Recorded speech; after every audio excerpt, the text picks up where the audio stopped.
فأعوذ بالله من الشيطان الرجيم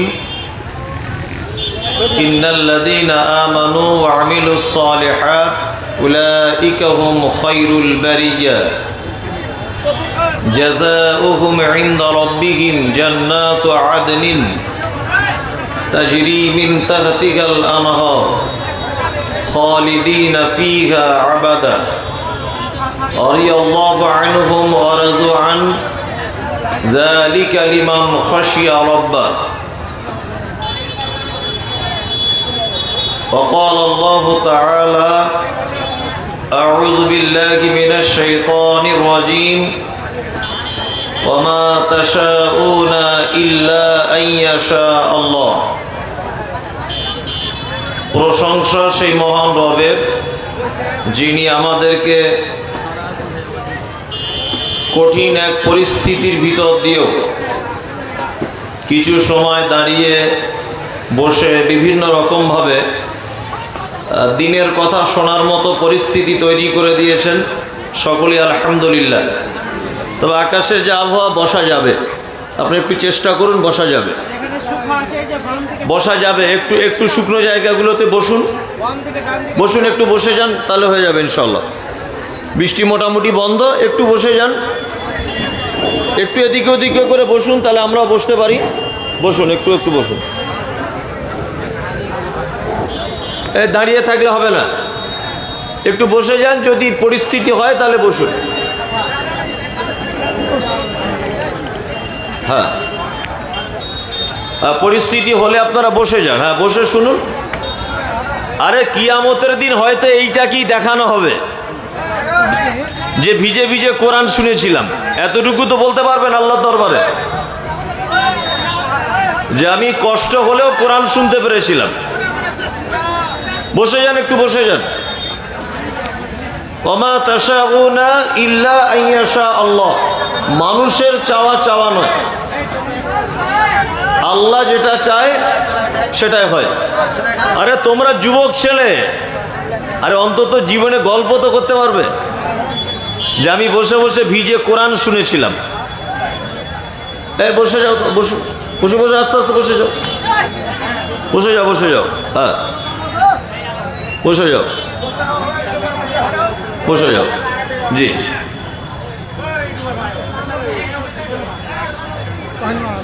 জি।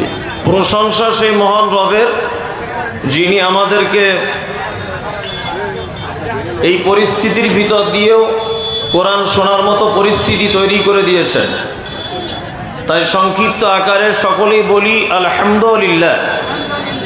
অতঃপর বিশ্ব বরেণ্য নেতা জনাবে মুহাম্মদ রাসূলুল্লাহ সাল্লাল্লাহু আলাইহি ওয়াসাল্লামের উপর অজস্র দরুদ শান্তির ধারায় বর্ষিত হোক।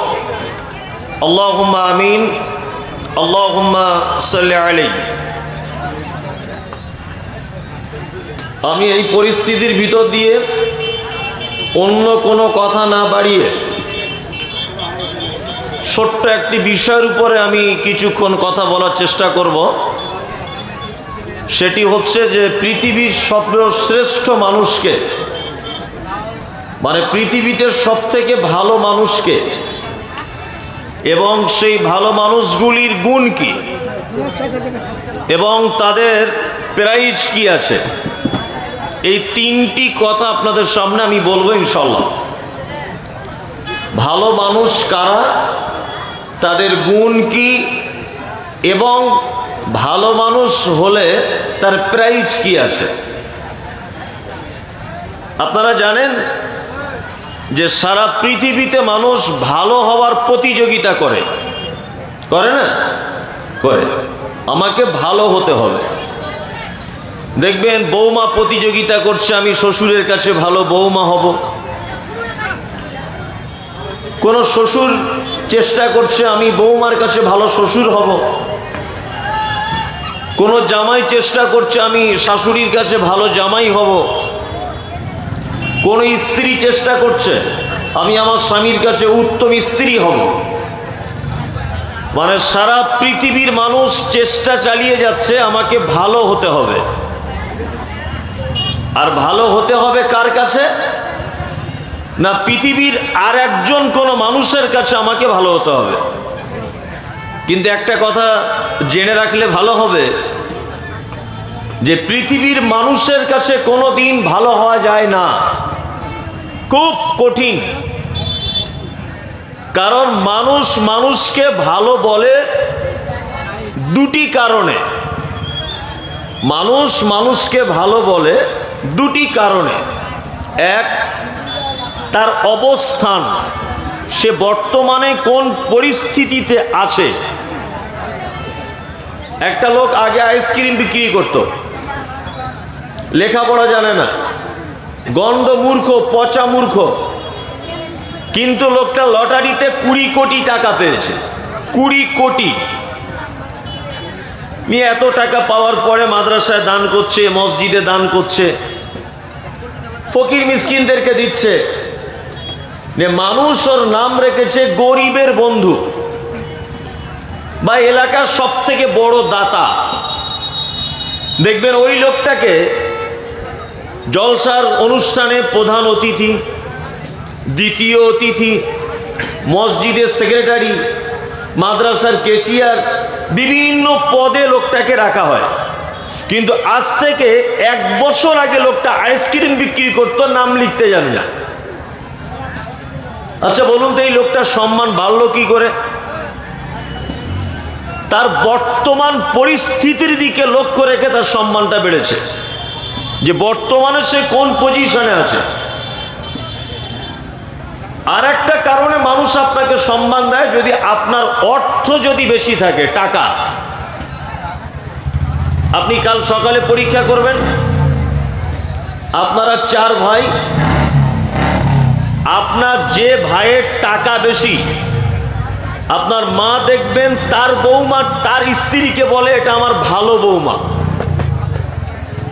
দেখবেন যে ছেলেটার টাকা বেশি, আপনার মা দেখবেন তার বেটাকে বেশি কোলে নিয়ে ঘোরে। আপনি নামাজ পড়েন না, আপনি মদ পান করেন, আপনি গাঁজা টানেন, আপনি একদম 3rd ক্লাস ছেলে, কিন্তু আপনি বিয়ে করেছেন যে বাড়িতে, সেই বাড়ির ছোট মেয়েকে। আপনার টাকা কিন্তু অনেক, 4টে লরি আছে, বিশাল বিজনেস, কিন্তু আপনি মাতাল। আপনি বাড়ির ছোট জামাই, আর বড় জামাইটা তাহাজ্জুদ পড়ে, গাঁটের উপরে কাপড়, দাঁড়িয়ে আছে, 5 ওয়াক্ত মুসাল্লি, মসজিদে যায়। ও শাশুড়িকে যদি জিজ্ঞাসা করা হয় তোমার কোন জামাইটা ভালো, ও এক চান্সে এটা বলবে আমার ছোট জামাইটা ভালো, কারণ ওর টাকা বেশি আছে তাই। তার মানে পৃথিবীর মানুষ কাউকে ভালো বলে সার্টিফিকেট দেয় দুটি কারণে।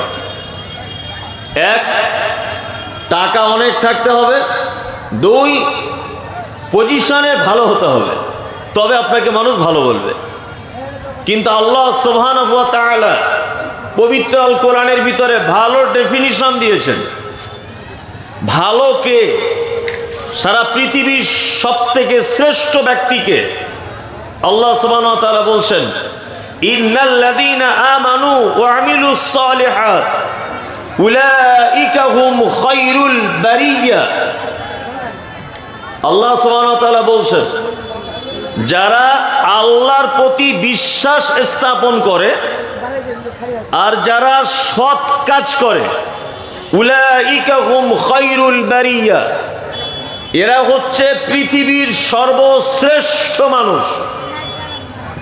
এক কথাতে সারা পৃথিবীতে যত সৃষ্টি রয়েছে, সারা পৃথিবীতে যত সৃষ্টি রয়েছে, এই সৃষ্টির ভিতরে শ্রেষ্ঠ মানুষ তারা যারা আল্লাহর প্রতি বিশ্বাস করে এবং ভালো কাজ করে, আমলে সালেহ যারা করে। উলাইকা হুম খায়রুল বারিয়া, আল্লাহ বলছে এরা পৃথিবীর শ্রেষ্ঠ। পৃথিবীর শ্রেষ্ঠ বলি আল্লাহ সুবহানাহু ওয়া তাআলা ছেড়ে দেননি, তিনি আবার বলছেন, জাযাউহুম ইনদা রাব্বিহিম জান্নাতু আদনিন তাজরি মিন তাহতিহাল আনহার। ভালো সার্টিফিকেট দিয়ে আমি ছেড়ে দিলাম তা নয়, আল্লাহ বলছেন জাযাউহুম ইনদা রাব্বিহিম, তাদের রবের পক্ষ থেকে রয়েছে প্রতিদান। কি প্রতিদান?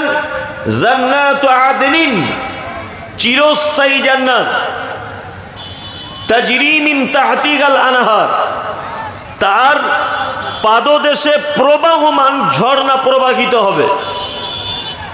রাদিয়াল্লাহু আনহুম, আল্লাহ তাআলা বলছেন তাদের উপরে আমি রাজি, ওয়ারাজু আন, তারা আমার উপরে রাজি। যালিকা লিমান খাশিয়া রাব্বা, এই কারণেই তারা আমার উপরে রাজি আর আমি তাদের উপরে রাজি যে তারা আমাকে ভয় করত। এই কারণে একটা কথা বলি, শুনে রাখুন। আসলে মানুষ বক্তব্য এমনভাবে শুনে অভ্যস্ত, একটু সুর সার দিতে হবে, বেদের মেয়ে জ্যোৎস্নার গান বলতে হবে, তাই না? হ্যাঁ, তারপরে অনেক রকমের নাটকের অভিনয় করতে হবে, এমন কিছু হাসির কথা বলতে হবে, লুঙ্গি খুলে চলে যাবে একদিকে, তাহলে সে ভালো বক্তা। এটা আমাদের কাছে, তাই না? কিন্তু হাদিস এবং কোরআনের থেকে যদি কিছু কথা বলা হয় তা মানুষ সেগুলো বর্তমানে অ্যাকসেপ্ট করছে না, কিন্তু আমরা দেখতে পাচ্ছি। ওই জন্য আমি গতানুগতিক যে বক্তব্যগুলো জলসাতে রাখা হয়, আমি ওই বক্তব্য রাখতে চাইছি না, কারণ আকাশের আবহাওয়া খারাপ। আমি 20 মিনিটও যদি কথা বলি, এই 20 মিনিট আপনাকে আমি কিছু হাদিস এবং কিছু কোরআন শুনিয়ে দেওয়ার চেষ্টা করবো ইনশাআল্লাহ। আল্লাহ তাআলা পৃথিবীর ভালো মানুষদের পরিচয় দিতে গিয়ে বলেছেন যে যারা আমার প্রতি বিশ্বাস করে এবং যারা ভালো কাজ করে এরা হচ্ছে পৃথিবীর শ্রেষ্ঠ। এবার আমি আপনাদেরকে আল্লাহ সুবহানাহু ওয়া তাআলা কিছু কাজকে ভালো বলেছেন, সেই ভালো কাজ যদি আমি কোরআন থেকে বলি, এই পরিস্থিতির মধ্য দিয়েও আমরা মেনে নিব ইনশাআল্লাহ। আল্লাহ, পানি কি আবার জোরে চলে এলো? পানি জোরে চলে এলো আবার।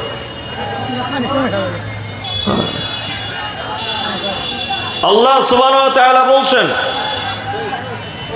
আল্লাযীনা ইউনফিকুনা ফিস সাররাই ওয়াজ যাররাই ওয়াল কাযিমিনাল গায়যা ওয়াল আফিনা আনিন নাস আল্লাহু ইউহিব্বুল মুহসিনিন। আল্লাহ তাআলা বলছেন পৃথিবীতে 4টি কাজ খুব ভালো কাজ, আর এই 4টি কাজ যারা করে অবশ্যই আমি আল্লাহ তাদেরকে সবথেকে বেশি ভালোবাসি এবং তাদেরকে সবথেকে বেশি পছন্দ করি। নাম্বার 1, আল্লাহ সুবহানাহু ওয়া তাআলা বলছেন আল্লাযীনা ইউনফিকুনা ফিস সাররাই ওয়াজ যাররাই, যারা আল্লাহ রাস্তায় খরচা করে সচ্ছলতায় এবং অসচ্ছলতায়।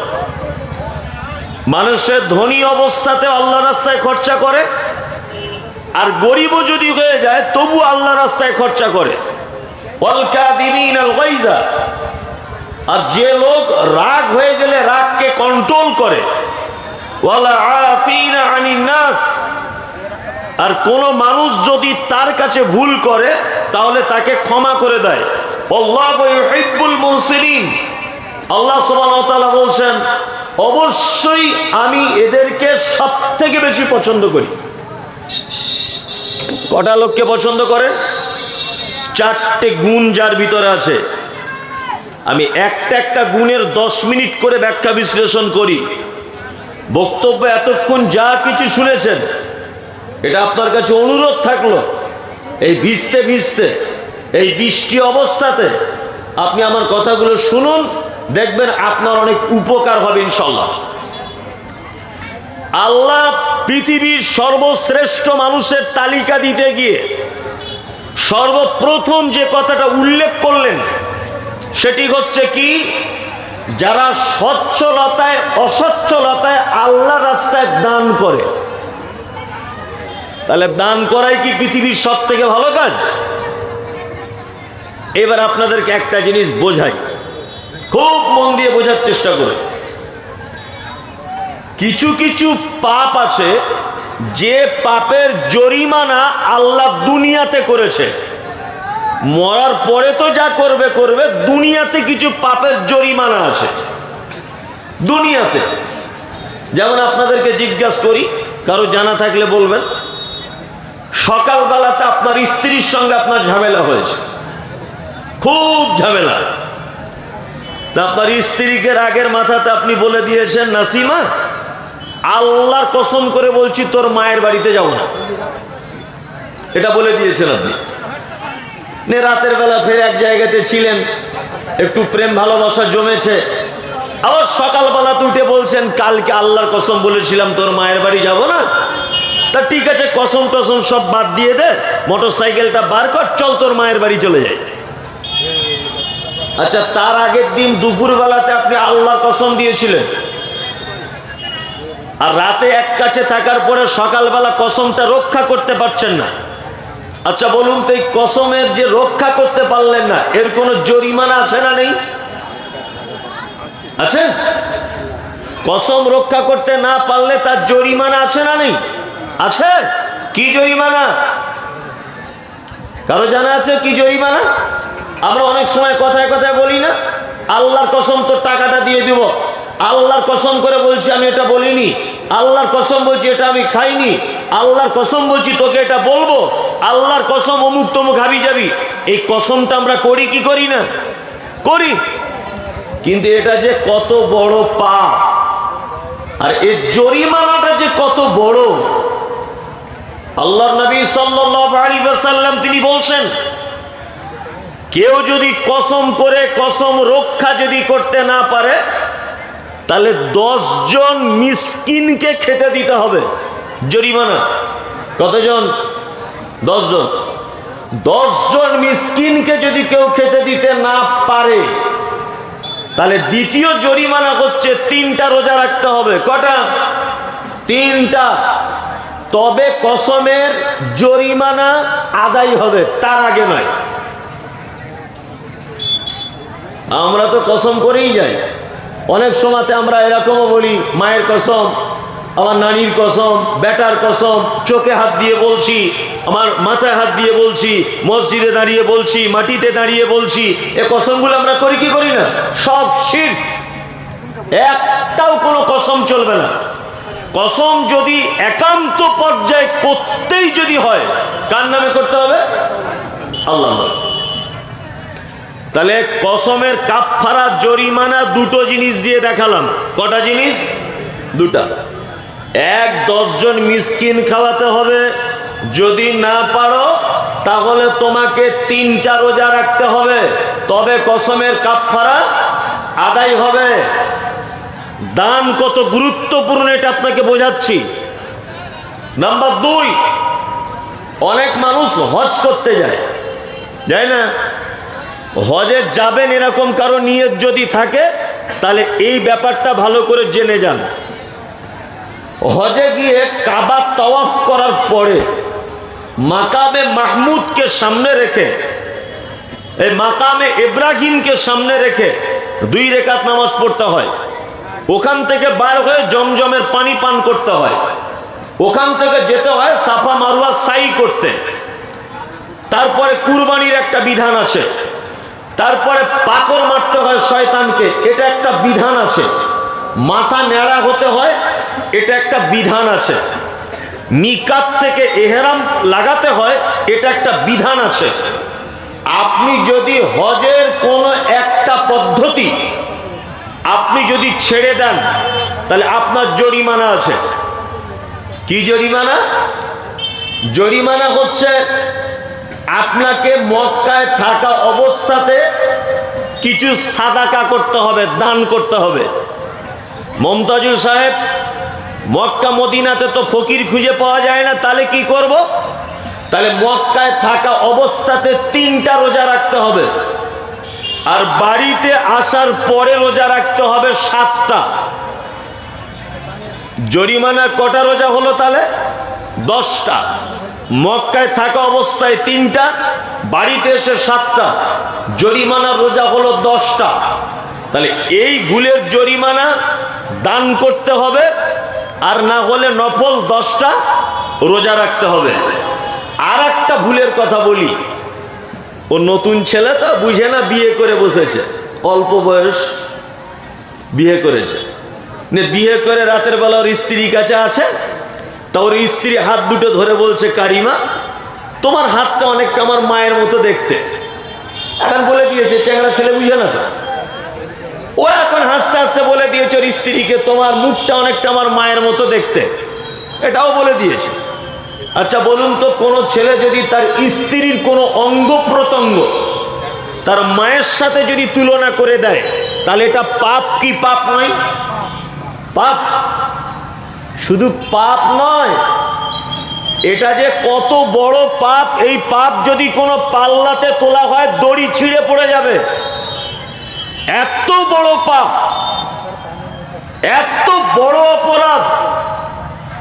কেউ যদি তার স্ত্রীকে বলে তোমার হাতটা আমার মায়ের মতো, কেউ যদি তার স্ত্রীকে বলে তোমার চুলগুলো আমার মায়ের মতো, কেউ যদি তার স্ত্রীকে বলে তোমার চোখ দুটো আমার মায়ের মতো, কেউ যদি তার স্ত্রীকে বলে তোমার হাঁটনির ডিজাইনটা আমার মায়ের মতো, এই কথাটা যদি কেউ বলে দেয়, কোরআন জরিমানা করছে ফাতাহরিরু রাকাবাতিন মিন ক্বাবলি আইয়াতামাসসা, নিজের টাকা দিয়ে একটা গোলাম কিনে আজাদ করতে হবে, তারপরে তুমি তোমার স্ত্রী গায়ে হাত দিতে পারবে, তার আগে নয়। একটা গোলাম কিনে আজাদ করতে হবে। মমতাজুল সাহেব, অত টাকা আমার নেই গোলাম কিনে আজাদ করার, তাহলে কি আমার স্ত্রী গায়ে আমি হাত দিতে পারবো না? আপনার স্ত্রী গায়ে যদি আপনি হাত দিতে চান, আল্লাহ সুবহানাহু ওয়া তাআলা বলছেন ফাইল্লাম ইয়াজিদ ফাসিয়ামু শাহরাইন মুতাতাবিআইন, তুমি যদি গোলাম আজাদ করতে না পারো, তাহলে তুমি পরস্পর 60টা রোজা রাখো। জরিমানা নাম্বার 2 কি? 60টা রোজা। বইয়ের সঙ্গে এরকম করার পরে আপনি রোজা রাখছিলেন, ঠিক 58টা রোজা হয়েছে আর একটা রোজা ভেঙে গেছে, আবার প্রথম থেকে শুরু। 56টা রোজা হয়েছে, একটা রোজা ভেঙে গেছে, আবার প্রথম থেকে শুরু। কারণ এর নাম হচ্ছে শাহরাইনে মুতাতাবিআইন, বিরতি ছাড়া 60টা রোজা। যদি বলেন আমি গোলাম আজাদ করতেও পারবো না, আমি 60টা রোজা করতে পারবো না,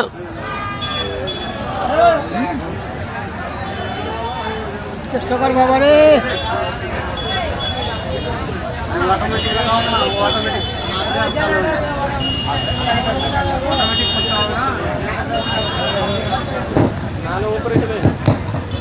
কেউ যদি বলে যে আমি রোজা রাখতেও পারবো না, গোলাম আজাদ করতেও পারবো না, আল্লাহ তাআলা তারপরে 3য় নম্বরে জরিমানা করছেন ফাইল্লাম ইয়াস্তাতি ফাইতআমু 60 মিসকিন, তুমি 60 জন মিসকিনকে খেতে দাও, মিন ক্বাবলি আন ইয়াতামাসসা, তারপরে তুমি তোমার স্ত্রী গায়ে হাত দাও।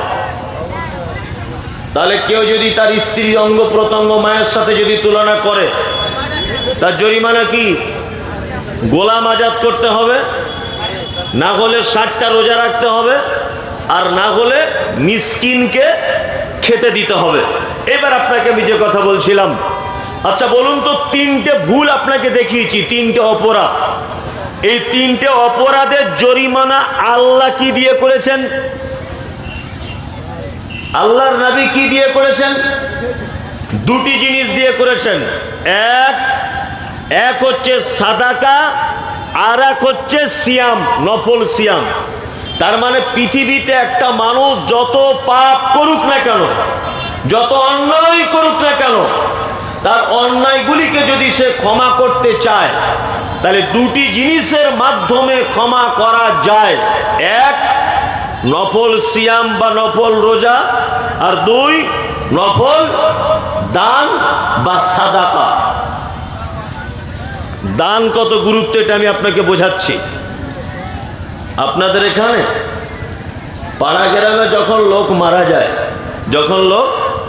মারা যায়, তখন তার বড় ছেলে, তার বড় মেয়ে, কেউ বেদানার রস, কেউ ঠান্ডা পানি ওই লোকটার গালে দেয় না, চামচে করে দেয়? আপনাদের এখানে একটা লোক মারা যাচ্ছে, 2-4 মিনিটের মধ্যে মারা যাবে, চামচে করে পানি দেয় না ওর গালে? দেয় কি দেয় না? দেয়। আবার কেউ কেউ বেদানার রস দেয়, আঙ্গুরের রস দেয়। তো ওই লোকটা কি তখন আঙ্গুরের রস চায় যে একটু আঙ্গুরের রস দাও? ও কি জীবনে আঙ্গুর খায়নি? ও জীবনে বেদানা খায়নি? ও জীবনে ঠান্ডা পানি খায়নি? ও কি তখন বেদানা রস চায় না পানি চায়? কি বলে লোকটা? আল্লাহু আকবার। বিশ্বনবী বললেন, একজন ঈমানদার মানুষের আত্মাটাকে মালাকুল মউত যখন বার করে, একজন ঈমানদার মানুষের আত্মাকে মালাকুল মউত যখন নিজে হাতে করে যখন ধরে, বন্ধুরে আমার, একটা বাচ্চা ছেলে তার মায়ের কোলে যেমন করে ঘুমিয়ে যায়, একজন শিশু গল্প করতে করতে যেমন তার মায়ের কোলে যেমন ঘুমিয়ে যায়, বিশ্বনবী বললেন মালাকুল মউত কোন ঈমানদারের আত্মাকে যখন ধরে তখন এত সহজ করে তার আত্মাকে বার করে নেওয়া হয় যেন লোকটা ঘুমিয়ে গেছে। ওই জন্য পাড়া গ্রামে দেখতে পাবেন কিছু লোক এমন আছে, গল্প করতে করতে করতে করতে যেন তার জানটা বার হয়ে চলে যায়, পাশের লোক কেউ বুঝতে পারে না, তার স্ত্রী বুঝতে পারে না, তার বেটা বুঝতে পারে না, তার পাশে থাকা তার বেটি বুঝতে পারে না।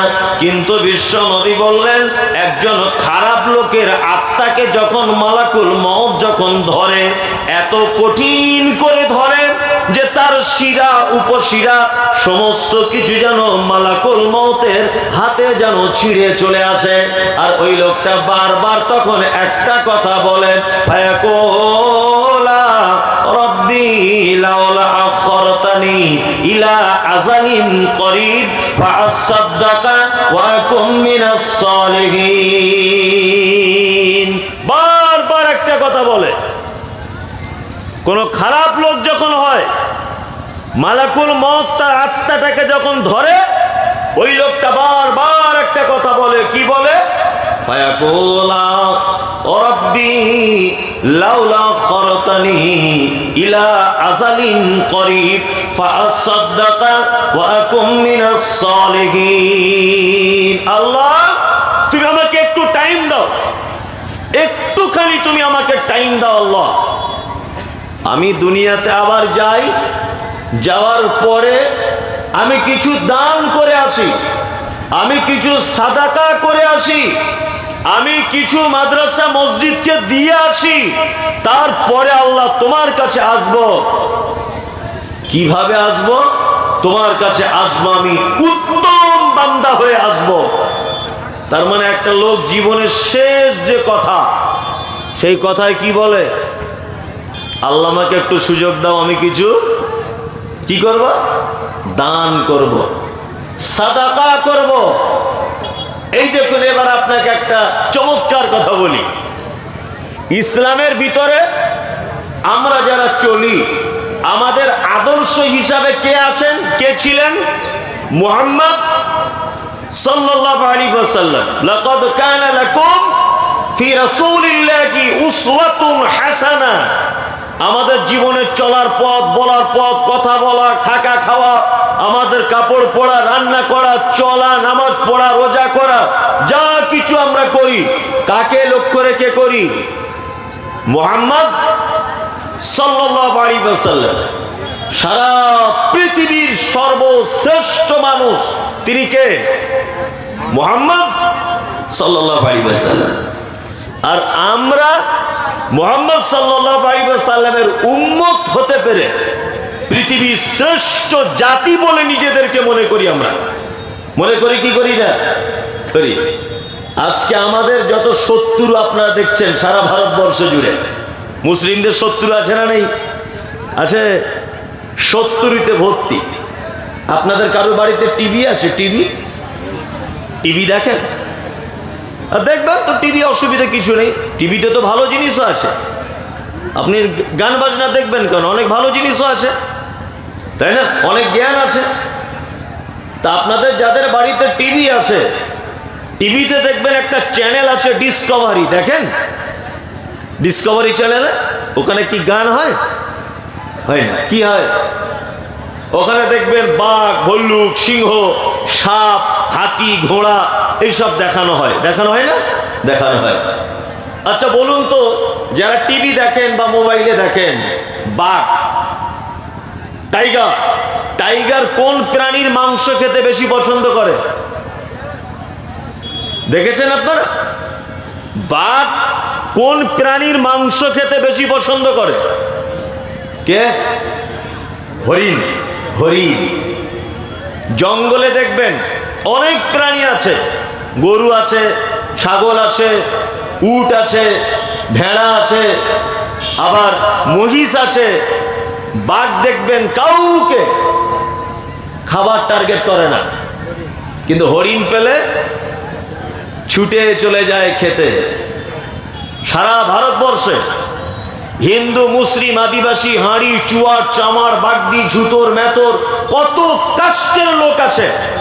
কোন কাস্টের লোক, কোন ধর্মের লোকের প্রতি আমাদের সরকারের টার্গেট নেই। সরকারের টার্গেট শুধু মুসলমানদের উপরে। কখনো এনআরসি করে দাও, কখনো এসআইআর করো, কখনো সিএ করো, কখনো বাবরি মসজিদ ভাঙো, কখনো অমুক মাদ্রাসায় তালা মারো, কখনো অমুক মসজিদ ভাঙো, কখনো মুসলিম ছেলেকে ধরে ল্যাংটো করে আগুনে পুড়িয়ে দাও। সমস্ত চক্রান্ত মুসলিমদের উপরে। তার কারণ কি জানেন? তার কারণ হচ্ছে একটা, সেটা হচ্ছে সরকার পর্যন্ত জেনে গেছে যে পৃথিবীর শ্রেষ্ঠ জাতি, যাদের কাছে পবিত্র আল কোরআন এবং যাদের আদর্শ মুহাম্মদ সাল্লাল্লাহু আলাইহি ওয়াসাল্লাম, এদের কাছে কখনো কোনো দিন কোনো বিষয়ে জেতা যায়নি, কিয়ামত পর্যন্ত যাবে না। আর আমরা মুসলিমরা এমন এক জাতি, আল্লাহ এবং মুহাম্মদ সাল্লাল্লাহু আলাইহি ওয়াসাল্লাম ছাড়া কারো কাছে ছোট হব না, মাথা নতও করব না, কিয়ামত পর্যন্ত নয়। আমাদের আদর্শ হচ্ছে মুহাম্মদ রাসূলুল্লাহ সাল্লাল্লাহু আলাইহি ওয়াসাল্লাম। এই মহান মানুষের একটা চরিত্রের কথা আপনাকে বলছি। আল্লাহ নবী সাল্লাল্লাহু আলাইহি ওয়াসাল্লাম পৃথিবী থেকে যেদিন চলে গিয়েছিলেন, কি বার ছিল কারো জানা আছে? সোমবার। সোমবারের আগের দিন রবিবার, তার আগের দিন শনিবার, তার আগের শুক্রবার, তার আগের দিন বৃহস্পতিবার। এশার নামাজ পড়ছেন। দান কত গুরুত্বপূর্ণ জিনিস দেখুন। এশার নামাজ পড়ছেন কে? আল্লাহ নবী সাল্লাল্লাহু আলাইহি ওয়াসাল্লাম। এশার নামাজ হয়ে গেল, আল্লাহ রাসূল বাড়িতে এলেন। ফজরের সময় আজানের জন্য ডাক দিলেন কে? হযরতে বেলাল। আজানের ডাক দিলেন হযরতে বেলাল। আল্লাহ রসুলের ঘুম ভেঙে গেল। আল্লাহ রসুল আয়েশাকে ইশারা করে বললেন, আমাকে একটু পানি দাও অজু করা। আম্মা জান আয়েশা পানি দিলেন। আল্লাহ নবী সাল্লাল্লাহু আলাইহি ওয়াসাল্লাম অজু করলেন। অজু করার পরে তিনি অজ্ঞান হয়ে গেলেন, জ্ঞান হারিয়ে ফেললেন। আম্মা জান আয়েশা আবার আল্লাহ রসুলকে তুললেন, তুলে আল্লাহ রসুলকে আবার অজু পানি দিলেন। আল্লাহ রসুল আবার অজু করলেন। অজু করার পর আবার তিনি জ্ঞান হারিয়ে ফেললেন, অজ্ঞান হয়ে গেলেন। আল্লাহ নবী তৃতীয়বারে আম্মা জান আয়েশাকে ডেকে বলছেন, আয়েশা, আমি আর মনে হয় মসজিদে নববীতে ইমামতি করতে যেতে পারবো না। এক কাজ করো, তোমার আব্বা আবু বক্করকে ডেকে বলো সে যেন ইমামতির জায়গায় চলে যায়। আম্মা জান আয়েশা বলছেন, আল্লাহ রাসূল, আপনি তো আমার কাছে আছেন, আর আল্লাহ নবী স্ত্রীদের কাছে পালা সিস্টেমে থাকতেন, এর কাছে একদিন ওর কাছে একদিন এইভাবে। তা আয়েশার কাছে যেদিন পালি পড়েছে, তা আল্লাহ রাসূল সেই দিনই অসুস্থ। আম্মা জান আয়েশা বলছেন, আল্লাহ রাসূল, আপনি আমার কাছে আছেন, আর এই জন্যে আপনি কি আমার আব্বাকে ইমামতি করতে যেতে বলছেন? আপনি তো অন্য কাউকেও বলতে পারতেন, আপনার অন্যান্য বিবিরা রাগ করবে। তখন আল্লাহ নবী সাল্লাল্লাহু আলাইহি ওয়াসাল্লাম বলছেন, আয়েশা, আরে তুমি কি বনি ইসরাইলদের মতো ফিতনা সৃষ্টি করতে চাইছো? আমি যেটা বুঝি তুমি সেটা বুঝো না। আমি বলছি তুমি তোমার আব্বা আবু বক্করকে বলো ইমামতি করতে যেতে, তাড়াতাড়ি করে বলো। আম্মাজান আয়েশা মসজিদের এক সাইড থেকে নিজের আব্বা আবু বক্করকে ডাকলেন, ডেকে বললেন, আব্বা, আল্লাহর নবী খুব অসুস্থ, তিনি আর নববীতে ঢুকতে পারছেন না, তা আপনি ইমামতির জায়গাতে চলে যান। হযরত আবু বক্কর ছিলেন নরম হৃদয়ের মানুষ, খুব নরম, এত নরম যে তিনি এই কথা শুনে হাউ হাউ করে কাঁদতে শুরু করে দিলেন। নামাজ শুরু হয়ে গেল। হযরত আবু বক্কর ইমামতির জায়গায় দাঁড়িয়ে গেলেন, আর আম্মাজান আয়েশা আল্লাহর নবীকে সে বলছেন, ও দয়ার নবী গো, আপনি বলেছেন বলে আমি আমার আব্বাকে বলেছি, আর আমার আব্বা ইমামতির জায়গায় চলে গেল, কিন্তু আমার আব্বার দাঁড়িয়ে থাকতে পারছে না, হাও হাও করে কাঁদছে। বিশ্ব নবী বললেন, আয়েশা, একবার তুমি আমার মাথাটা তুলে মসজিদে নববীর দিকে ফিরিয়ে দাও। আম্মাজান আয়েশা বলছেন, আমি আল্লাহর নবীর মাথাটা তুলে মসজিদে নববীর দিকে দিলাম।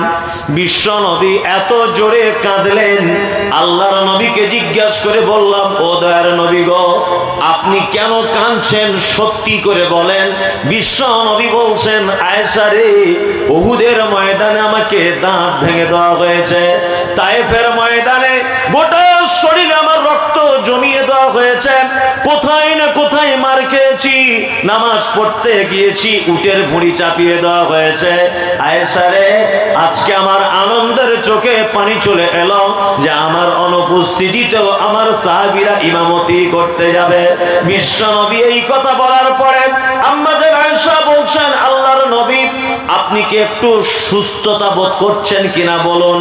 বৃহস্পতিবার চলে গেল, শুক্রবার চলে গেল, শনিবারের দিন আল্লাহর নবী জনাবে রাসূলুল্লাহ সাল্লাল্লাহু আলাইহি ওয়াসাল্লাম একটু সুস্থ হলেন, একটু সুস্থ মানে শরীরটা একটু ভালো আর কি। আল্লাহ রাসূল বললেন, আয়েশা কে, আয়েশা, দুইজন সাহাবীকে নববী থেকে ডাকো, দুইজনকে ডাকো। দুইজন সাহাবীকে ডাকা হলো। তা আল্লাহ নবী সাল্লাল্লাহু আলাইহি ওয়াসাল্লাম দুইজন সাহাবীর কাঁধের উপরে হাত দিয়ে মসজিদে নববীতে ঢুকছেন। এই সময়টি ইমামতির দায়িত্ব পালন করছিলেন কে? আবু বকর সিদ্দিক রাদিয়াল্লাহু তাআলা আনহু। কোন সময়? না জোহরের সময় তিনি ইমাম। হযরত আবু বকর বুঝতে পারলেন যে আল্লাহর নবী ঢুকছেন, এই জন্য তিনি পিছনে চলে আসার মনস্থির করলেন, কিন্তু না, আল্লাহ নবী ইশারা করে বললেন, আবু বকর তুমি ওইখানেই দাঁড়িয়ে যাও। হযরত আবু বকর দাঁড়িয়ে গেলেন। আল্লাহ নবী গিয়ে আবু বকরের বাম দিকে বসে পড়লেন, ইমাম হয়ে গেলেন। সঙ্গে সঙ্গে পরিবর্তন, আল্লাহর নবী হলেন ইমাম আর আবু বকর হলেন মুকাব্বির। আল্লাহ নবী সাল্লাল্লাহু আলাইহি ওয়াসাল্লাম নামাজ শেষ করার পর চলে এলেন আয়েশার হুজরাতে। আয়েশার হুজরাতে আসার পরে আল্লাহর নবী এবার আয়েশাকে ডেকে বলছেন, আয়েশা, তোমার বাড়িতে কি কোনো দিনার বা দিরহাম আছে? দিনার মানে স্বর্ণের পয়সা, আর দিরহাম মানে চাঁদির পয়সা। আল্লাহর নবী বললেন, আয়েশা, তোমার বাড়িতে কি কোনো দিনার বা দিরহাম আছে? আম্মাজান আয়েশা বলছেন, আমার বাড়িতে 9টা দিনার আছে। পয়সাটা নেন, 9টা দিনার আছে। দিনার মানে স্বর্ণের কয়েন, 9 পিস, 9 পিস স্বর্ণের কয়েন। আল্লাহ নবী সাল্লাল্লাহু আলাইহি ওয়াসাল্লাম আয়েশাকে ধমকি দিয়ে বলছেন, আয়েশা, ও আয়েশা, আরে তুমি যদি এই 9টা কয়েন আল্লাহর রাস্তায় দান যদি করে দিতে, তাহলে আমি আমার রবের কাছে এর বিনিময়ে পেয়ে যেতাম। আয়েশা শোনো, কোন ঈমানদার এবং নবীদের জন্য উচিত নয় যে এত নিকৃষ্ট সম্পদ জমা রেখে সে তার রবের সাথে সাক্ষাৎ করবে। তার মানে আল্লাহ নবী সাল্লাল্লাহু আলাইহি ওয়াসাল্লাম নিজের অর্থকে বাড়িতে সঞ্চয় করে রাখার ব্যাপারে তিনি নিকৃষ্ট সম্পদ বুঝিয়েছেন, একেবারে নিকৃষ্ট সম্পদ বুঝিয়েছেন তিনি। মুহাম্মদ সাল্লাল্লাহু আলাইহি ওয়াসাল্লাম দানের গুরুত্ব বলতে গিয়ে তিনি বলেছেন, ইত্তাকুন নার ওয়ালাউ বিশিক্কি তামারিন, তোমরা জাহান্নাম থেকে বাঁচো, যে কোনো মূল্যে বাঁচো। নামাজ নাই, রোজা নাই, হজ নাই, ভালো কাজ নাই, তোমার ইবাদত নাই, কিচ্ছু নাই বাঁচার মতো জাহান্নাম থেকে। মুহাম্মদ সাল্লাল্লাহু আলাইহি ওয়াসাল্লাম শেষ পজিশনে বলছেন, ওয়ালাউ বিশিক্কি তামারিন, তুমি যদি একটা খাজুর খাচ্ছিলে, ওই খাজুরটাও আল্লাহর রাস্তায় অর্ধেক দান করো, তার বিনিময়ে তুমি জাহান্নাম থেকে বাঁচো, তবুও তোমাকে বাঁচাই লাগবে।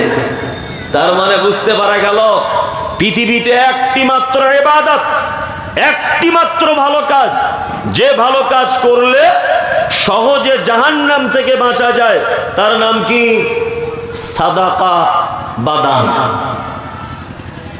এবার আমরা একটা জিনিস জেনে নিই, দান কোন জায়গায় করব আর কাদের জন্য করব। কোন জায়গায় করব আর কাদের জন্য করব, এইটা আপনাকে একটু বলে দিই। আচ্ছা বলুন আপনারা, কোন জায়গায় দান করলে সব থেকে নেকি বেশি পাওয়া যায়? বলুন, একজন বলুন তো, কোন জায়গাতে দান করলে সব থেকে বেশি নেকি পাওয়া যায়? আপনাকে তো ভুল হয়ে গেলে, আমি কলকাতা থেকে এসেছি, আমি তো আপনাকে মারবো না, আপনি বলুন কোথায় দান করলে বেশি নেকি হয়? বলুন তো একজন দেখি। একজনে বলছে মসজিদে, শুনতে পেয়েছি। একজনে বলছে মসজিদে, তাই না? এবার আপনাকে আমি একটা কথা বলি, আপনি মসজিদে 10 কুইন্টাল রড দান করেছেন, 10 কুইন্টাল রড, মসজিদ ঢালাই হয়ে গেল। আচ্ছা বলুন তো এই মসজিদটা কত বছর থাকবে? জোর হলে 100 বছর। তারপরে আবার মসজিদ ভেঙে দেওয়া হবে, তাই না? তারপরে আবার ফের নতুন করে মসজিদ হবে, হবে কি হবে না? তাহলে আপনার এই রডের নেকি কতদিন চলবে? 100 বছর। তারপরে ওই রডটা কিষানগঞ্জের কোনো ভাঙড়ির দোকানে চলে যাবে, তাই না? তারপরে আবার রডকে দিবে, আবার দিবে খায়রুল, খায়রুলের নেকি শুরু হয়ে গেল, আপনার নেকি 100 বছর পর্যন্ত থেমে গেল, তাই না? এবার আপনি মাদ্রাসায় দিয়েছিলেন 10 টাকা দাম, একটা ইট কিনে দিয়েছিলেন, আর ওই ইটটা আপনি এই যে মাদ্রাসার রুমগুলো, ওই রুমের কোনো একটা জায়গায় আপনার 10 টাকার ইটটা গাঁথুনি করা আছে। ওই রুমে থেকে একটা ছেলে কোরআনের হাফেজ হলো, ওই ছেলেটা আবার কিষানগঞ্জের কোনো আর এক মাদ্রাসায় চাকরি করলো, সে আরো 15 জনকে হাফেজ করলো, ওর ছাত্র আবার এক জায়গায় চাকরি করলো, ও আরো 100 জনকে হাফেজ করলো। এইভাবে কোরআনের হাফেজের সিলসিলা কিয়ামত পর্যন্ত চলতে থাকবে কি থাকবে না? থাকবে, থাকবে। তার মানে আপনি মসজিদে যদি দান করেন, আপনার নেকি চলতে পারে 100 বছর পর্যন্ত। কিন্তু আপনি মাদ্রাসায় যে ইটটা দান করেছেন, ওই ঘরে থেকে যদি একটা কোরআনের হাফেজ যদি তৈরি হয়, একজন আলেম যদি তৈরি হয়, একজন মুফতি যদি তৈরি হয়, একজন কোরআনের ভালো পণ্ডিত যদি তৈরি হয়, কিয়ামত পর্যন্ত ওর যত ছাত্র এইভাবে চলতে থাকবে, প্রত্যেক জনের নেকি আস্তে আস্তে করে কেটে কেটে কেটে কেটে আপনার আমলনামাতে জমা হয়ে যাবে। তারপরে সারা পৃথিবীতে যত দান করার জায়গা আছে, সব থেকে উত্তম সাদাকা করার জায়গা কোথায়? মাদ্রাসা। এবার আর একটা কথা বলি, মাদ্রাসায় দান কেন করবেন? আচ্ছা এবার আপনাদেরকে বলি, বলুন একটা দেশকে বাঁচাতে পারে কারা? জানা আছে? একটা দেশকে বাঁচাতে পারে কারা? এইটা কেউ বুঝতে পারেনি, এইটা একজন শুধু বুঝতে পেরেছেন। কে বুঝতে পেরেছেন? ভারতবর্ষের যিনি বর্তমানে রয়েছেন, ইনি বুঝতে পেরেছেন একটা দেশকে বাঁচাতে পারে সে দেশের কারা? জি না, সে দেশের সৈনিক যারা, সে দেশের সেনা যারা, এই সেনারাই শুধুমাত্র পারে একটি দেশকে বাঁচাতে। কি বললাম বুঝতে পারছেন? দেশের সেনা যদি হাত তুলে দেয়, তাহলে আর সে দেশ টিকতে পারে না। আপনারা দেখছেন যে ইসরায়েল একটা দেশ, এই দেশে মাত্র 84 লক্ষ মানুষের বসবাস, মাত্র 84 লক্ষ। এই 84 লক্ষ মানুষকে দেখে সারা পৃথিবী থর করে কাঁপছে। কারণ কি? এদেশের সেনার ক্ষমতার পাওয়ার সব থেকে বেশি তাই। ঠিক তেমন আপনারা দেখেছেন কিছুদিন আগে বাংলাদেশের যিনি সরকার, এই সরকার দেশে টিকতে পারেননি। প্রচুর আলেম ওলামাদের উপর অত্যাচার করেছেন, কিন্তু যখন দেশের সেনারা হাত তুলে দিয়েছে তখন কিন্তু আর সরকার নিজে টিকতে পারলেন না, চলে এলেন ভারত সরকারের কাছে। আপনারা দেখেছেন কিছুদিন আগে নেপালের ঘটনা। নেপালের জনগণ খুব সংগ্রাম চালিয়ে যাচ্ছিল, কিন্তু দেশের সেনারা যখন হাত তুলে নিল ঠিক তখনই দেশের সরকারের পতন ঘটে গেল। তার মানে একটা দেশকে বাঁচাতে পারে সে দেশের সেনারা। ইসলাম ঠিক সেই রকম একটা দেশের মতো, আর এই দেশের বা এই দেশটাকে টিকাতে গেলে সেনার প্রয়োজন আছে। আর ইসলামের সেনা কারা? আলেমরা, ইসলামের সেনা। আর আলেম তৈরি হওয়ার কারখানা কোথায়? মাদ্রাসায়। তার মানে সেনা তৈরি হওয়ার কারখানাগুলি যদি বন্ধ হয়ে যায় তাহলে ভাববেন ইসলাম অচিরেই ধ্বংসের পথে চলে যাবে। ওই জন্যে সর্বক্ষণ আপনারা দেখতে পান সরকারিভাবে বা বিভিন্ন রাজনৈতিক দলের ভাবে বা বিভিন্ন সংগঠনের ভাবে মুসলিমদের আলেমগুলোকে আগে থেকে অ্যারেস্ট করার বা তাদেরকে মারার পরিকল্পনা করা হয়। এই কারণে তারা জানে ইসলামের সব থেকে বড় সৈন্য, ইসলামের সব থেকে সৈন্যর কারখানা পরিচালনা করে তারা হচ্ছে আলেমরা। আপনি যত জায়গায় দান করেন, যত জায়গাতে আপনি সাদাকা করেন, যত জায়গাতে আপনি ব্যয় করেন, সব থেকে উত্তম ব্যয় করার জায়গা কোনটা? আল্লাহ সুবহানাহু ওয়া তাআলা পবিত্র আল কোরআনের ভিতরে বলছেন কি, ইয়াসআলুনাকা মাযা ইউনফিকুন কুল মা আনফাকতুম মিন খায়রিন ফালিল ওয়ালিদাইন ওয়াল আকরাবিন ওয়াল ইয়াতামা ওয়াল মাসাকিন ওয়া বনিস সাবিল ওয়া মা তাফআলু মিন খায়রিন ফাইন্নাল্লাহা বিহি আলিম। আল্লাহ সুবহানাহু ওয়া তাআলা বলছেন, মুহাম্মদ সাল্লাল্লাহু আলাইহি ওয়াসাল্লামকে জিজ্ঞাসা করা হচ্ছে, নবী আপনি বলুন সারা পৃথিবীতে যত দান করার জায়গা আছে, যত খরচা করার জায়গা আছে, যত মানুষ তার উপার্জিত সম্পদকে ব্যয় করে, এই ব্যয় করার যত জায়গা আছে, আল্লাহ নবীকে জিজ্ঞাসা করা হচ্ছে আপনি বলুন উত্তম জায়গা কোনটি? আল্লাহ নবী সাল্লাল্লাহু আলাইহি ওয়াসাল্লামকে আল্লাহ কোরআন দিয়ে বলছেন, কুল নবী আপনি প্রশ্নকারীদের বলুন, মা আনফাকতুম মিন খায়রিন ফালিল ওয়ালিদাইন, পৃথিবীর শ্রেষ্ঠ জায়গা খরচা করা সন্তান তার বাপ মায়ের জন্য যেটা খরচা করে। সন্তান তার আব্বা মায়ের জন্য যেটা খরচা করে এটা হচ্ছে পৃথিবীর শ্রেষ্ঠ খরচা করার জায়গা। এই আপনাদেরকে একটা দুটো কথা বলি। শীতের দিন আসছে, শীতের দিন আপনি বাজারঘাট অনেক করেন, আলহামদুলিল্লাহ, নিজের জন্য করেন, নিজের স্ত্রীর জন্য করেন, আপনার ছেলে মেয়ের জন্য করেন, আপনার আত্মীয়দের জন্য করেন, মসজিদে দান করেন, মাদ্রাসায় করেন, এতিমখানায় দেন, সব জায়গাতেই দেন, এগুলো ভালো কাজ। কিন্তু ইসলাম আপনাকে শিক্ষা দিচ্ছে যে একটা সন্তান তার আব্বা মায়ের জন্য যদি কিছু খরচা করে, শীতের দিনে আপনার মায়ের জন্য একটা চাদর কিনে দিলেন, আপনার আব্বার জন্য দুটো মোজা কিনে দিলেন, আপনার আব্বাকে একটা জ্যাকেট কিনে দিলেন, আপনি মাদ্রাসায় মসজিদে লাখ লাখ টাকা দান করে যে নেকি পাবেন তার থেকে অধিক নেকি আল্লাহ সুবহানাহু ওয়া তাআলা আপনার আমলনামাতে লিপিবদ্ধ করে দেবেন। কারণ আল্লাহ তাআলা কোরআন মাজিদে বলছেন, কুল মা আনফাকতুম মিন খায়রিন ফালিল ওয়ালিদাইন ওয়াল আকরাবিন ওয়াল ইয়াতামা ওয়াল মাসাকিন ওয়া বনিস সাবিল ওয়া মা তাফআলু মিন খায়রিন ফাইন্নাল্লাহা বিহি আলিম।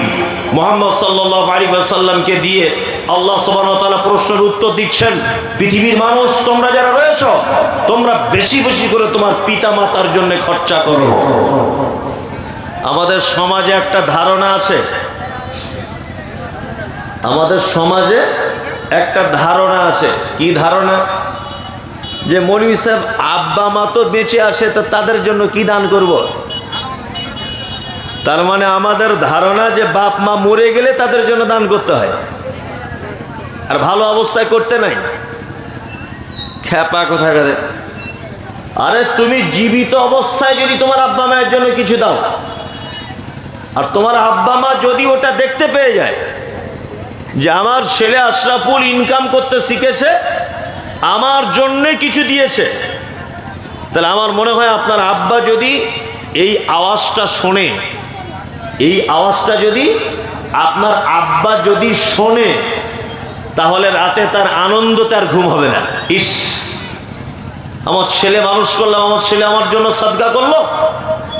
আপনার মা যদি বেঁচে থাকে আর আপনি যদি আপনার মায়ের জন্য এখন কিছু যদি সাদাকা করেন, তাহলে আপনার মা আজকে রাতে আনন্দ, তার ঘুমাবে না, এত আনন্দ পাবে। কোনো অতিথি, হ্যাঁ তো বললো, কোনো সুযোগ দেন, আসুন বলবো, বলবো, সমস্যা নেই, বলবো। अस्सलामु अलैकुम वरहमतुल्लाहि वबरकातुहू। हमारे बीच एमएलए प्रत्याशी एडवोकेट शम्स साहब मौजूद हैं। हम एमएलए साहब को एक शेर के साथ दावत स्टेज देना चाहूंगा, क्योंकि उनकी काबिलियत को देखकर एक शेर है, कौन सी बात कहाँ कैसे कही जाए, कौन सी बात कहाँ कैसे कही जाए, ये सभी का हो तो हर बात सुनी जाती है, ये सभी का हो तो हर बात सुनी जाती है। यानी बात करने का अगर अंदाज हो, जहाँ पर बात जिस तरीके से रखा जाए, तो सुनने वालों को कम मजबूरन उसको सुन करके उसके मुताबिक काम करना पड़ेगा। और वो चीज हमारे एमएलए प्रत्याशी एडवोकेट सबसे का अंदर मौजूद है। अस्सलाम वालेकुम। मेंबर लोग तशरीफ फरमा, आलम दिन, उलमाए किराम, दूर दराज से आए हुए इस जलसे में शामिल मेरे भाइयों, बुजुर्गों और इज्जतदारों, माओ और बहनों, सबसे पहले मैं आप तमाम लोगों का दिल के गहराइयों से शुक्रिया अदा करता हूँ कि आप तमाम लोग इस बारिश में भी इस प्रोग्राम में शामिल है और बहुत दिलचस्पी के साथ इस प्रोग्राम को सुन रहे हैं। किसी भी जलसे का मकसद सिर्फ एक होता है, वो होता है कि कैसे हम दुनिया में दीन के रास्ते में चले और कैसे हम आखिरत का तैयारी करें। ठीक उसी तरह जिस तरह से जलसे में हमें हिदायत दिया जाता है कि दीन के लिए क्या अच्छा है, क्या करने से हमें सवाब होगा, क्या करने से हमें गुनाह होगा और क्या करने से आखिरत में हमें उसका फायदा मिलेगा। ठीक उसी तरह 5 साल में ऐसा मौका आता है, वो मौका है चुनाव का समय, जब आपको आपके बच्चों का आने वाला 5 साल कैसा होगा उसका तैयारी करना होता है। आपका मुस्तकबिल कैसा होगा, आपका नेता कैसा होगा, आप किस पार्टी को चुनेंगे, ये फैसला आपको इसी वक्त लेना पड़ता है, क्योंकि बाद में फैसला ले नहीं सकते हैं, बाद में बस पछतावा होगा। फैसला लेने का टाइम यही है। तो मैं आप लोगों से गुजारिश करता हूँ कि मैं ऑल इंडिया मजलिस इत्तेहादुल मुस्लिमीन पार्टी से ताल्लुक रखता हूँ और एक नौजवान उम्मीदवार हूँ, अलीगढ़ मुस्लिम यूनिवर्सिटी से वकालत किया हुआ हूँ और आपके बीच लगभग 2 साल से मेहनत कर रहा हूँ। क्षेत्र का, इलाके का जितना समस्या है उसको उठाने का काम कर रहा हूँ। तो मुझे उम्मीद है कि हमारे बैरिस्टर सदुद्दीन अवैसी साहब को देखते हुए, मेरा मेहनत को देखते हुए मुझे अपने दुआओं से नवाजेंगे। बहुत बहुत शुक्रिया। মাশাআল্লাহ।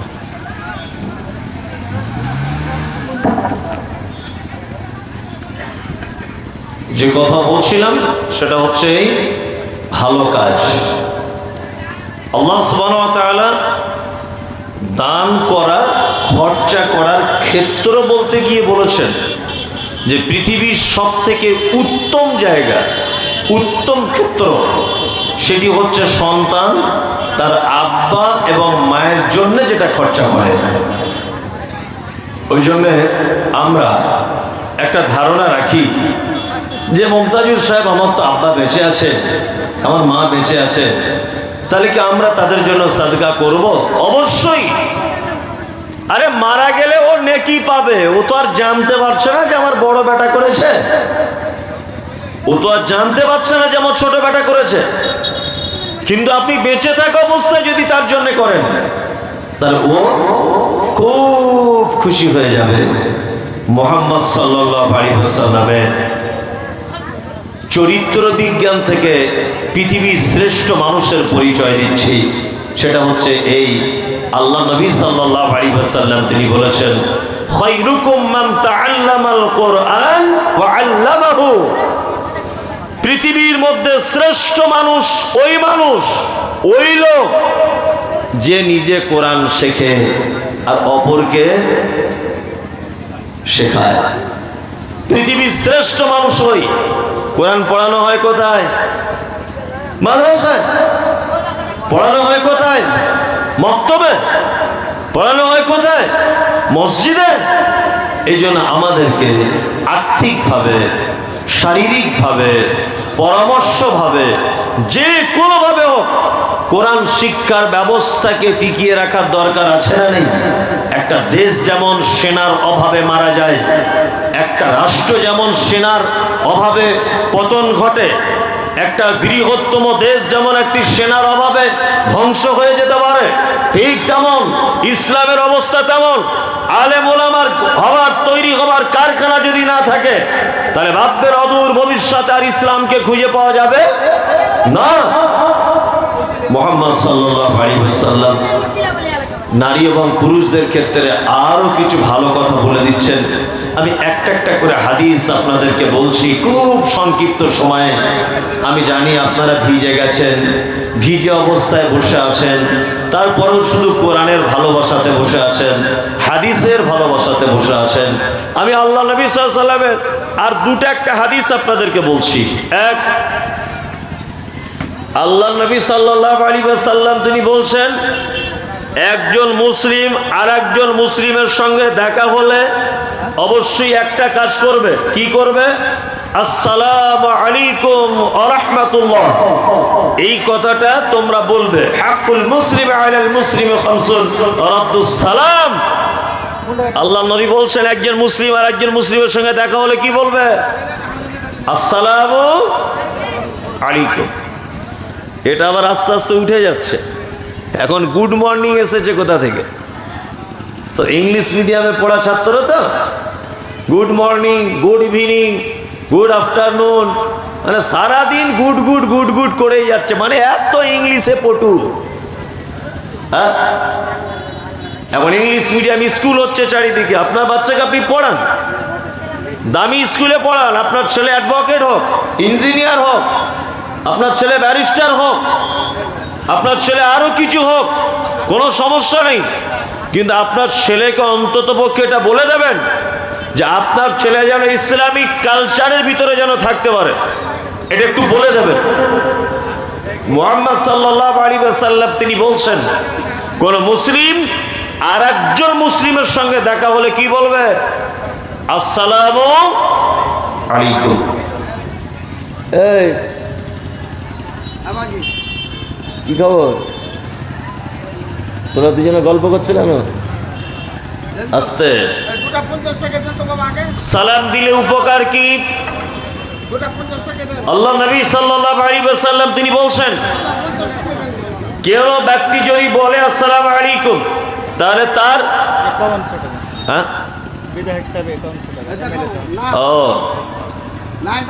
আজকের অতিথি সাহেব উনি দিলেন কত? 5100 টাকা। আল্লাহুম্মা সাল্লি আলাইহি আল্লাহুম্মা বারিক আলাইহি ইন্নাল্লাহা মা'আস সাবিরিন। আল্লাহ প্রতিটা মানুষের অন্তরের কথা জানে। এখন ওনার অন্তরে কি চাইছে এটা আমি জানি না। ওই জন্য আমি এতটুকু দোয়া করব যে আল্লাহ তুমি ওনার জন্য যেটা ভালো মনে করো এবং ওনার জন্য যেটা কল্যাণ হয় তুমি সেইটা ওনাকে দান করো। বলুন আমিন। আমিন। কারণ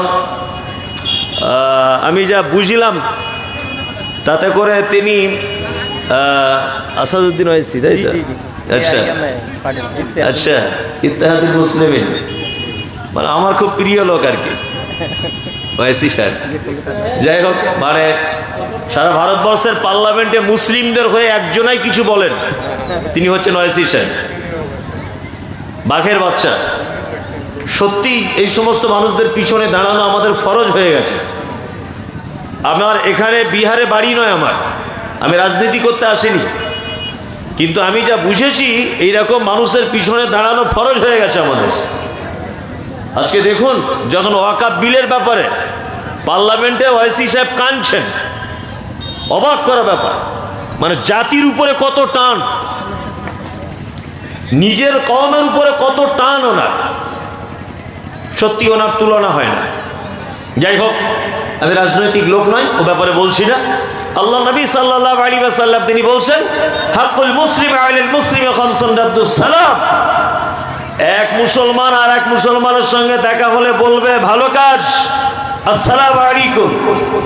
দুই, সালাম দিবে কেন? সালাম দিলে এক অপরের প্রতি ভালোবাসা, প্রেম, শ্রদ্ধা, প্রীতি এইগুলো বাড়ে। এই কারণে আল্লাহ নবী বললেন, আল্লাহ তাআলা বললেন, ইয়া আইয়ুহাল্লাযীনা আমানু লা তাদখুলুল বুয়ুতা গায়রা বুয়ুতিকুম। ওকে তোমরা যারা ঈমান নিয়ে এসেছো, তোমরা নিজেদের বাড়িতে যখন প্রবেশ করবে, অন্য জনের বাড়িতে যখন প্রবেশ করবে, দরজায় দাঁড়িয়ে গিয়ে তখন বলবে আসসালামু আলাইকুম। বন্ধু বান্ধব, পাড়া প্রতিবেশী, কারোর বাড়িতে গেলে দরজায় দাঁড়িয়ে কি বলতে হবে? আসসালামু আলাইকুম। এখন তো সালাম উঠে গেছে, সালাম টালাম কিছু নেই। দরজা খুলে ভাবি কি করছো, খালা কি করছো, হ্যাঁ চাচি কি করছো, নানি কি করছো। এই এখন সে গোসল করছে না রান্না করছে, এটা তো আগে থেকে হুঁশ করতে হবে। হুঁশ করতে হবে কেমন? ওই জন্য কারুর বাড়িতে ঢোকার আগে দরজায় আসসালামু আলাইকুম একবার, আসসালামু আলাইকুম দুইবার, আসসালামু আলাইকুম তিনবার। কোনো উত্তর এলো না, আপনি আপনার বাড়িতে ফেরত আসুন, এটা আপনার জন্য কল্যাণ। কারোর বাড়িতে হট করে ঢুকতে যাবেন না, নিজের বাড়িতেও নয়, নিজের বাড়িতেও সালাম দিয়ে ঢুকবেন। এর অনেক কারণ আছে। আপনার বাড়িতে আপনার বেটি আছে, বেটিটির বয়স 16-17 বছর, তা আপনি বাড়িতে ছিলেন না বলে ও আর ওর মা দুইজনের শীতকালে বাড়ির বারান্দায় বসে মা তার বেটির গায়ে তেল টেল লাগিয়ে দিচ্ছে। 16-17 বছরের মেয়ে, মেয়েটার গায়ে ওড়না নেই, মেয়েটার গায়ে চাদর নেই, কারণ মা বেটি দুজন আসে বলে। এখন আপনি যদি হঠাৎ করে দরজা খুলে বাড়িতে ঢুকে যান, তাহলে আপনার 18 বছর 17 বছরের বেটিটা ওড়না ছাড়া অবস্থায় যদি আপনাকে দেখে, তা লজ্জা পাবে কি পাবে না? হ্যাঁ, লজ্জা পাবে। ওই জন্য ইসলাম বলে দিয়েছে, তুমি সর্বপ্রথম নিজের দরজাতে দাঁড়াও, আসসালামু আলাইকুম, উত্তর এলো না, আসসালামু আলাইকুম, উত্তর এলো না, আসসালামু আলাইকুম, উত্তর এলো না, তখন তুমি দরজার আওয়াজ করবে আর বলবে, ও নাসিমার মা, ও ফেরদাউসের মা, ও খালেদার মা, আমি বাড়ি এসেছি, দরজাটা খুলে দাও। তোমার গলার আওয়াজ পেলে তোমার বাটি তাড়াতাড়ি করে গলাতে ওড়নাটা জড়িয়ে নিবে, তাড়াতাড়ি করে ঘরের ভিতরে ঢুকে যাবে। আর তুমি যদি আগলা অবস্থায় সালাম না দিয়ে যদি ঢুকে যাও, তোমার বেটিও লজ্জা পাবে, তুমি বাপও লজ্জা পাবে, তোমার বোন লজ্জা পাবে, তোমার বৌমা লজ্জা পাবে। ওই জন্য ইসলাম বলেছে, লা তাদখুলুল বুয়ুতা গায়রা বুয়ুতিকুম। তোমরা যারা ঈমান নিয়ে এসেছো, নিজেদের বাড়িতে হোক আর অপরের বাড়িতে হোক, যখন তোমরা প্রবেশ করবে, সালাম দিয়ে পারমিশন নিয়ে তবে তোমরা প্রবেশ করবে, তার আগে তোমরা প্রবেশ করতে পারবে না, তার আগে প্রবেশ করতে পারবে না। দুই, ওয়াইয়াদাতুল মারিজ, পাড়া প্রতিবেশী কেউ যদি অসুস্থ হয়ে যায়, দেখতে যাবো ইনশাআল্লাহ। কেউ অসুখে পড়লে দেখতে যান। ওয়াইত্তিবাউজ জানাইজ, কেউ মারা গেলে তার জানাজা পড়তে যাবেন, এটা ভালো কাজ। ওয়াইজাবাতুদ দাওয়াতি, কেউ দাওয়াত দিলে গ্রহণ করবেন। দাওয়াত গ্রহণের ব্যাপারে খুব মানে মন চায়, দাওয়াত পেলে ছাড়ে না, তাই না? সে যে দাওয়াতই হোক, ও পেলেই হলো, ও চলে যাবে। তাশমিতুল আতিশ, আল্লাহ নবী সাল্লাল্লাহু আলাইহি ওয়াসাল্লাম তিনি বলছেন, কারো যদি হাঁচি হয় সে কি বলবে? আলহামদুলিল্লাহ। আলহামদুলিল্লাহটা যে শুনবে সে কি বলবে? ইয়ারহামুকাল্লাহ। ইয়ারহামুকাল্লাহ যে শুনবে সে কি বলবে? ইয়াহদিকুমুল্লাহ ওয়া আসলিহু বালাকুম। 3 পর্যায়ে উত্তর। আমি শুধু ভালো কাজই বলে যাচ্ছি। যখন থেকে আমি মাইকটা ধরেছি শুধু ভালো কাজ। কারণ আল্লাহ সুবহানাহু ওয়া তাআলা বলছেন জান্নাত তাদের জন্য আল্লাযীনা ইউমিনুনা বিল গায়বি। আল্লাহ তাআলা বলছে ইন্নাল্লাযীনা আমানু ওয়া আমিলুস সালিহাত। জান্নাত তাদের জন্য যারা ঈমান আনার পরে ভালো কাজ করে। ভালো কাজ। মায়েরা যারা আছে কি জানি না, আপনার বাড়িতে আপনার স্ত্রীকে বলে দিবেন, ওর জন্য আমি 4-5টা ভালো কাজ বলে দিয়ে যাচ্ছি। যদি আপনি বিবাহিত হন আপনার স্ত্রীকে বলবেন, যদি অবিবাহিত হন আপনি আপনার বোনকে বলবেন, আপনি আব্বা হলে আপনার বেটিকে বলবেন, আপনার স্ত্রীকে বলবেন যে মমতাজুল সাহেব হাদিস শুনিয়েছে 4টে গুণ যদি কোনো মহিলার ভিতরে থাকে আল্লাহ নবী সাল্লাল্লাহু আলাইহি ওয়াসাল্লাম তিনি বলছেন ও জান্নাতের যে কোনো দরজা দিয়ে ঢুকে পড়বে, কেউ আটকাতে পারবে না ওকে। যে কোনো দরজা দিয়ে যাবে।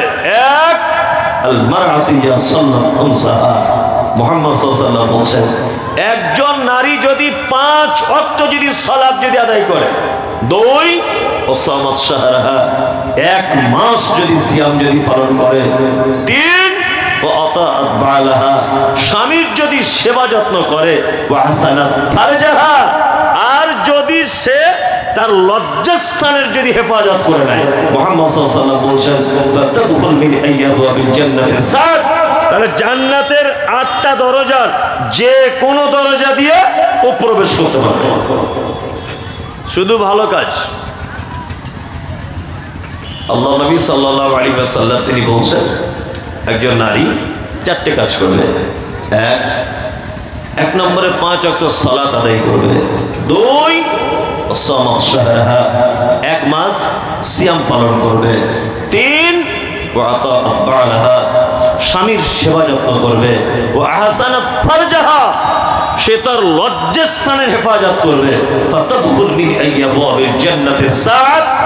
মুহাম্মদ সাল্লাল্লাহু আলাইহি ওয়াসাল্লাম বলছেন জান্নাতের 8টা দরজার যে কোনো দরজা দিয়ে ওই নারী প্রবেশ করবে, পৃথিবীর কেউ তাকে আটকাতে পারবে না।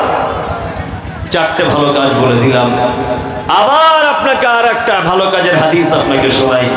পবিত্র আল কোরআন থেকে একটি আয়াত বলি। আল্লাহ তাআলা বলছেন ইউমিনুনা বিল্লাহি ওয়াল ইয়াউমিল আখির ওয়া ইয়া'মুরুনা বিল মা'রুফ ওয়া ইয়ানহাউনা আনিল মুনকার ওয়া ইউসারিউনা ফিল খায়রাত ওয়া উলাইকা মিনাস সালিহিন। পৃথিবীতে আল্লাহ তাআলা বলছেন 5টা গুণ যার ভিতরে আছে, এ সালেহিনদের ভিতরে, এ সত্যবাদীদের দলে, 1 ইউমিনুনা বিল্লাহ,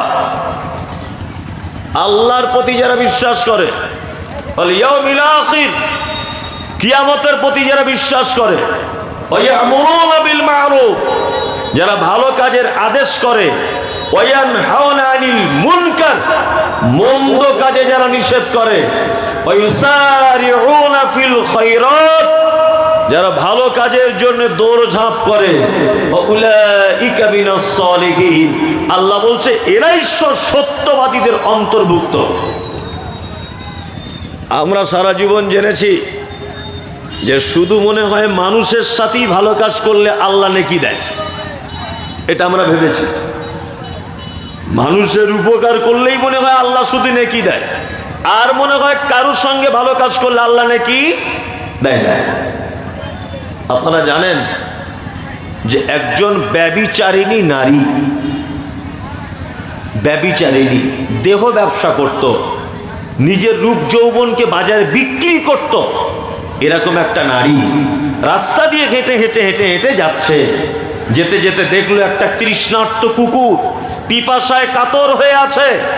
এইরকম একটা কুকুর একটি পানির কূপের সাইডে দাঁড়িয়ে কাদা মাটি জিভ দিয়ে চাটছে। মহিলাটার মনে দয়া হলো, মহিলাটা তার কাপড় দিয়ে পায়ের মোজাটাকে কূপের ভিতরে ফেলে দিয়ে একটু সামান্য পানি তুলে কুকুরটাকে পান করিয়েছিল। আপনারা ঘটনা শুনেছেন? মহিলাটা ক্ষমা পেয়েছিল কিনা? পেয়েছিল। তার মানে মানুষের সাথেই যে মানুষ শুধু ভালো কাজ করবে তা নয়। আপনি যদি একটা কুকুরের সাথে পর্যন্ত ভালো কাজ করেন তাহলে আমার রব আপনাকে তার প্রতিদান দিবেন, ইনশাআল্লাহ তার প্রতিদান দিবেন। ওই জন্য আমি বলি যে একজন ব্যভিচারিণী নারী, দেহ ব্যবসায়িক নারী, সে যদি কুকুরকে পানি পান করিয়ে যদি তার জীবনের পাপগুলোকে সব ক্ষমা করে দিতে পারে আল্লাহর নবী বলছেন, খায়রুকুম মান তাআল্লামাল কোরআন ওয়া আল্লামাহু, পৃথিবীতে ওই ব্যক্তি ভালো যে কোরআন শেখে, অপরকে শেখায়। মাদ্রাসায় কোরআন পড়া হয় না? হয়। তা নাজমি আলম সাহেব এতবার টাকা চাইছিল কেন? টাকা দাও, টাকা দাও, টাকা দাও, 10,000 দাও, 10,000 কেউ দিল না। 5,000 দাও, ওটাও কেউ দিল না। 5,000 দুই জনাতে দাও, ওটাও কেউ দিল না। আরে কুকুরকে পানি পান করিয়ে, পৃথিবীর একটা নিকৃষ্ট প্রাণী, কুকুর ভালো না খারাপ? খারাপ। এইরকম একটা নিকৃষ্ট প্রাণীকে পানি পান করিয়ে যদি একজন দেহ ব্যবসায়িক নারী সে যদি তার গুনাহগুলোকে ক্ষমা করে নিতে পারে, তাহলে পৃথিবীর শ্রেষ্ঠ যাদেরকে বলা হয়েছে যারা কোরআন শেখে, মাদ্রাসায় ছেলেদের খাওয়া দাওয়ার জন্য পয়সা দিলে আল্লাহ কি ক্ষমা করবে না? নাকি ক্ষমা করবে? ওই জন্য এত চাপাচাপি করে, এত বলে, এত গজল গেয়ে, এত বানিয়ে বানিয়ে দোয়া করে তবুও মানুষের কাছে টাকা পাওয়া যায় না। যায় না। অথচ আপনি দেখুন, কাল সকালে আপনি মোটর সাইকেল থেকে পড়ে যাবেন, আপনার এইখানকার হাড্ডি ভেঙে যাবে, ডাক্তার বলবে 60,000 টাকা অপারেশনের জন্য লাগবে, আপনাকে বার করতে হবে, জমি বিক্রি করে হলেও বার করতে হবে। বইয়ের গয়নাগাটি যা আছে সব বিক্রি করে দিলেও বার করতে হবে। কি বললাম বুঝলেন? কিন্তু আমরা তাতে না, আমরা টাকা দিব না। খুব আমি মাঝে মধ্যে একটা দুটো কথা বলি যে সমাজের মানুষ এখন খুব চালাক, খুব চালাক। দেখবেন যখন ওর আব্বা মারা যাবে তখন বলবে মাদ্রাসা থেকে 5টা ছেলে ডেকে আন, একটু আমার আব্বার নামে কোরআন পড়িয়ে দিক। আপনাদের গ্রামে হয়তো হয় না, অন্যান্য জায়গাতে হয়। মরা মানুষের নামে কোরআন টোরআন পড়ে না, একদল লোক আছে তারা পড়ে। হ্যাঁ, কত চালাক। নিজের ছেলেকে ইংলিশ মিডিয়ামে পড়ায়, নিজের বেটাকে দামি স্কুলে পড়ায়, আর গরিবের ছেলে মাদ্রাসায় পড়ে, তাকে দিয়ে বাপের নামে কোরআন পড়িয়ে ওর বাপকে জান্নাতে ঢোকাতে চায়। আল্লাহ তো বোকা, তোমাকে চিনে না, তোমাকে জানে না। শুনুন, একটা কথা বলি, মাদ্রাসায় ভর্তি হবার আপনার সময় নেই, আপনার ছেলেকেও মাদ্রাসায় দেওয়ার মতো আর পরিস্থিতি নেই। অন্তত পক্ষে যারা মাদ্রাসায় পড়ছে এরা যাতে আরো ভালো শিক্ষায় শিক্ষিত হতে পারে, আরো ভালো কারি সাহেবের মাধ্যমে কোরআন যাতে তেলাওয়াত করতে পারে, এই জন্যে আপনাদের মূল্যবান অর্থগুলি অবশ্যই এখানে দেওয়া দরকার আছে। কারণ আল্লাহ নবী সাল্লাল্লাহু আলাইহি ওয়াসাল্লাম আগে একটা হাদিস বলে এসেছি। হাদিসটা কি? আল্লাহ রাসূল বলছেন, ইত্তাকুন নার, তোমরা যে কোনো ভাবে হোক জাহান্নাম থেকে বাঁচো। ওয়ালাউ বিশিক্কি তামারিন, তুমি যে খাজুর খাচ্ছিলে, এই খাজুর খেতে খেতে খাওয়ার পরে যদি অল্প একটুখানিও যদি তোমার হাতে থাকে, তুমি সেইটাও আল্লাহর রাস্তায় দিয়ে দাও, দিয়ে তার বিনিময়ে তুমি জাহান্নাম থেকে বাঁচো। সাহাবীদের ঈমান কেমন ছিল? সাহাবীদের ঈমান কেমন ছিল? হযরত উসমানের নাম শুনেছেন? উসমানের নাম শুনেছেন তো? সাংঘাতিক লোক। উসমান কেমন লোক ছিল? একটা কথা আপনাকে বলি, আম্মাজান আয়েশা সিদ্দিকা রাদিয়াল্লাহু তাআলা আনহা আর আল্লাহর নবী দুইজন স্বামী স্ত্রী, তা দুইজন এক জায়গাতে আছেন, আর আয়েশার উরুতে মাথা দিয়ে আল্লাহ রসুল এইভাবে আছেন। কোথায়? আয়েশার উরুতে মাথা দিয়ে। মানে স্ত্রীর উরুতে মাথা দিয়ে আছেন, আর কেউ নেই ঘরে। দরজায় কে? আল্লাহ নবী বলছেন কে? আবু বকর। দরজা খুলে দিলেন। আল্লাহর নবী ওইভাবেই আছেন, আয়েশার উরুতে মাথা দিয়ে টেক লাগিয়ে। আবু বকর কে? শ্বশুর, আয়েশার আব্বা। আর আয়েশার আব্বা আবু বকর, আর আবু বকরের বেটির উরুতে মাথা দিয়ে আছে কে? জামাই মুহাম্মদ সাল্লাল্লাহু আলাইহি ওয়াসাল্লাম। আবার কে? ওমর। দরজা খুলে দেওয়া হলো, ওইভাবেই আল্লাহ নবীর আছেন। ওমর কে? শ্বশুর, হাফসার আব্বা। ওইভাবেই আছেন, লড়াচড়া করছেন না, কথা বলছেন ওইভাবেই। দরজা খুললেন, আবার কে? আলী। আলী মানে জামাই। শাশুড়ির উড়ুতে মাথা দিয়ে আছে শ্বশুর, আর জামাই ঢুকছে, ওই অবস্থা দিয়ে আল্লাহ নবী আছেন, কোনো সমস্যা নেই। লাস্ট 4 বারের মাথাতে কে? উসমান। উসমানের কথা শুনে আল্লাহ রসুল লাফ দিয়ে উঠলেন, আর জামা কাপড় সব ঠিকঠাক করে নিলেন। আয়েশা বললেন, আল্লাহর নবী, আবু বকর এসেছে। আবু বকর হলো আমার আব্বা। আপনি শ্বশুরকে দেখে উঠে দাঁড়ালেন না, তারপরে এসেছে আর একজন শ্বশুর, নাম হলো তার ওমর। ওমরের বেলাতে আপনি উঠে দাঁড়ালেন না, তারপরে এলোকে না আপনার জামাই হযরতে আলী, তার বেলাতেও আপনি উঠে দাঁড়ালেন না। কিন্তু উসমানকে দেখে আপনি কেমন করে উঠে দাঁড়ালেন? উসমানের ব্যাপারে কিছু আপনি আমাকে বলেন। বিশ্ব নবী বললেন, আয়েশা রে, যাকে দেখে আসমানের ফেরেশতারা সম্মান দেয়, যাকে দেখে আসমানের ফেরেশতারা দাঁড়িয়ে যায়, যাকে দেখে আসমানের ফেরেশতারা স্যালুট জানায়, আমি কি ওই লোকটাকে দেখে একটু কি দাঁড়াবো না, আর একটু কি তাকে সম্মান করব না? বিশ্ব নবী বোঝাতে চেয়েছেন, আয়েশা, আমি আয়েশা, আবু বকর, ওমর, উসমান আর যতজন এসেছে, আসমানের ফেরেশতা কাউকে দেখে লজ্জা পায় না, কিন্তু একজনকে দেখে লজ্জা পায়, তিনি হচ্ছেন উসমান। এত সম্মানী মানুষ ছিলেন তিনি। মুসলিমরা যখন মক্কা ছেড়ে মদিনায় এসেছে, মদিনাতে তখন পানির খুব সংকট, পানি নেই। একজন ইহুদির একটা কূপ ছিল, পানির কূপ। তো হযরত উসমান আস্তে আস্তে করে ওই ইহুদির কাছে গেছেন, গিয়ে বলছেন যে তুমি কি তোমার কূপ বিক্রি করবে? ইহুদি তখন বলছে, না, বিক্রি করবো না। তুমি কে? বাড়ি কোথায় তোমার? বলছে, আমি তো আনসারি, আমি তো মক্কা থেকে আমরা হিজরত করে এসেছি, তা তুমি যদি কূপটা বিক্রি করতে তাহলে মুসলিমদের অনেক উপকার হতো। ও তখন রাগ করে বলছে, কূপ কেনার মতো পয়সা তোমার কাছে আছে? বলছে, কত লাগবে? বলছে, 30,000 দিরহাম। আজ থেকে 1,500 বছর আগে 30,000 দিরহাম মানে কত টাকা হতে পারে? এখন 1 দিরহাম সমান মোটামুটি 80 থেকে 82 টাকার মতো। 1 দিরহাম সমান 24 থেকে 25 টাকার মতো, মানে এখানকার 25, ওরকমই হবে আর কি, মানে 25 টাকা আমাদের এখানকার, আর ওইখানকার 1 দিরহাম, মানে তখনকার দিনে 1,500 বছর আগে 30,000 দিরহাম ইহুদি দাম চাইছে। তা ইহুদি তো জানে না লোকটা কে।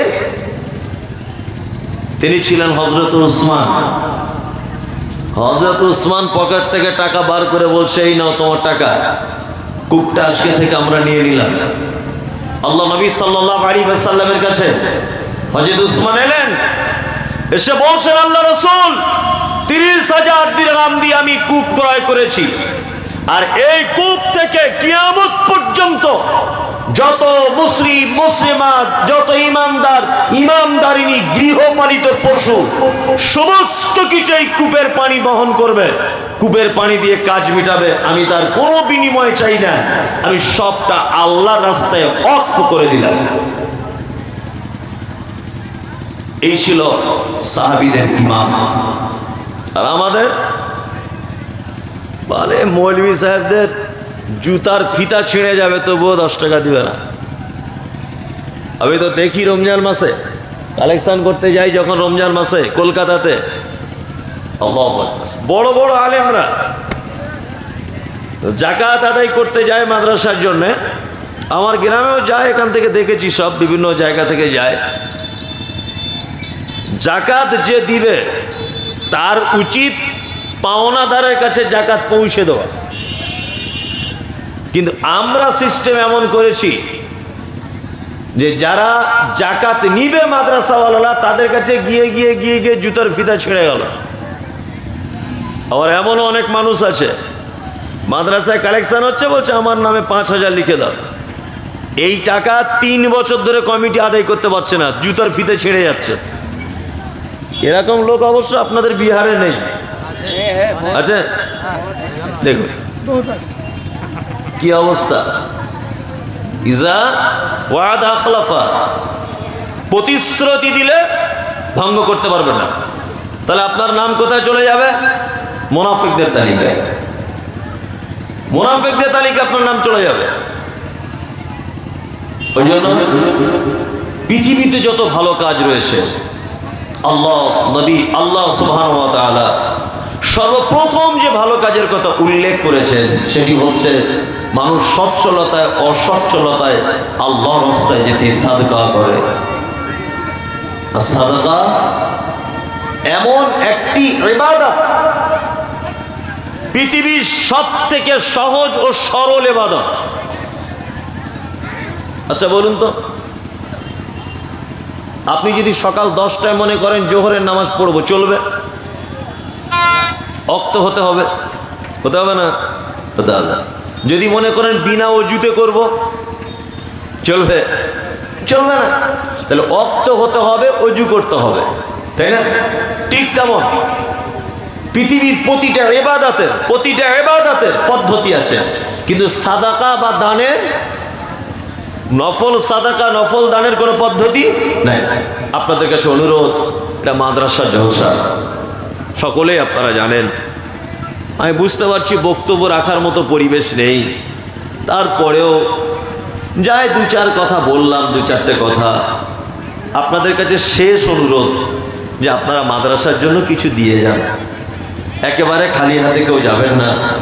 যারা দিয়েছেন আলহামদুলিল্লাহ, যারা দিতে বাকি আছেন কিছু দেওয়ার চেষ্টা করুন, কিছু কিছু করে দেওয়ার চেষ্টা করুন, আল্লাহর রাস্তায় দেন। যারা দিবেন কিছু কিছু করে দেন, হ্যাঁ, যারা দিবেন একটু আল্লাহর রাস্তায় দেন। জি, কবিতা বলুন। তুমি আসমানে থাকো প্রভু, আমি জমিনে। তুমি আসমানে থাকো প্রভু, আমি জমিনে। তবু তোমারি প্রেমে জমে হৃদয় গহীনে। আমি তোমারি গোলাম গো, অন্য কারণা। আমি তোমারি গোলাম গো, অন্য কারণা। আলিমুল গায়ব তুমি, মালিক রব্বানা। আল্লাহু আল্লাহু আল্লাহু আল্লাহ। তুমি আসমানে থাকো প্রভু, আমি জমিনে।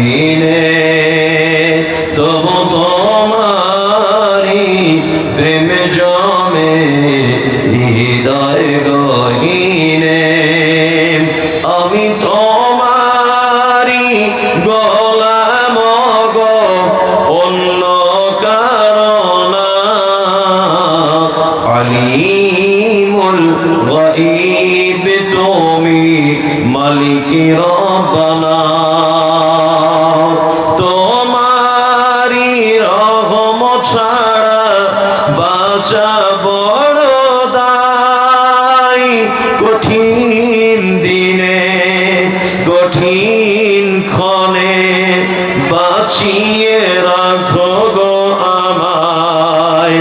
কত শত ভুল মাফ করে দাও, জানা কি অজানা আমি তোমারি গোলাম গো, অন্য কারণ আমি তোমারি গোলাম গো, অন্য কারণ। কেউ দিবেন তো ভাই? দিয়ে দেন তাড়াতাড়ি। কেউ দিবেন? দিয়ে দেন। কেউ দিবেন তো দিয়ে দেন। জি দেন দেন। একজন 500 টাকা দিলেন। আল্লাহুম্মা সাল্লি আলাইহি আল্লাহুম্মা বারিক আলাইহি। হাজির বেটার বিয়ে হলো কাজীর বেটির সাথে। হাজির বেটার বিয়ে হলো কাজীর বেটির সাথে। কাজীর বেটি বলছে আমি যাব সিনেমাতে। হাজির বেটা বলে ওগো বাপ যে আমার হাজি, ওগো বিবি তোমার কথায় কেমনে হব রাজি। কাজীর বেটি দুঃখ মনে কথা নাকি বলে। হাজির বেটা পড়লো ফেরে বোঝাই কোন ছলে। সিনেমা দেখা মেয়ে মানুষ ঘরে রাখা দায়, অবশেষে রাজি হতে হলো নিরুপায়। হাজির বেটা বলে শোনো শোনো গো সুন্দরী, আমার ছোট আমার জামা পড়ো তাড়াতাড়ি। দুই বন্ধুর মতো তারা গেল সিনেমাতে। রাস্তা তাদের জানা আছে, সন্দেহ নাই তাতে। বিয়ের আগে কত গেছে হিসাবকে বা রাখে। হলের সামনে দাঁড়িয়ে গেল, লাগলো আলোর ছটা। অনেক দিনের পুরাতন বন্ধুর সাথে হলো দেখা। বন্ধু বলে ওরে বন্ধু এটা কে তোর হয়? বন্ধু বলে ওটা আমার শালার পরিচয়। কেউ দিবেন তো দিয়ে দেন ভাই। কেউ দিবেন? 2-4-5 টাকা দিবেন। এই তুমি ক্যামেরার কিছু বুঝো? চলো এখনই ক্যামেরাটা খারাপ হয়ে যাবে।